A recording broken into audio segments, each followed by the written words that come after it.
Liu. Hello. Good morning. Morning. How are you? Good. I can see that you just finished your prostrations for today. Correct. If you don't mind, I'd like to take a little bit of your time All right. to ask you a important question.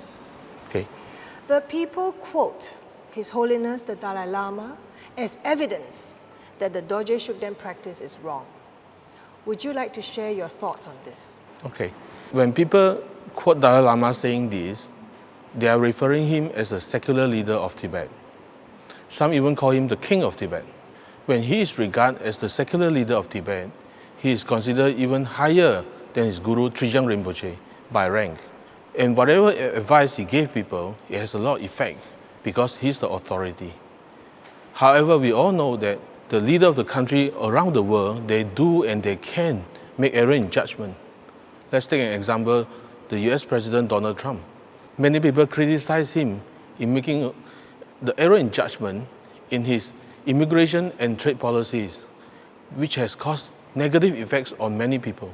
As such, the question is not whether Dorje Shugden is the correct or the wrong practice, but the question we should be asking is, can Dalai Lama as a secular leader, can he make an error in judgment when he advises people about the Dorje Shugden practice? I think that's a very interesting twist to the situation by raising this question. And I think it is a good question simply because we want to make people think and we want to make people look deeper into all these allegations made against the Dorje Shugden practice. Thank you so much for your time. Thank you.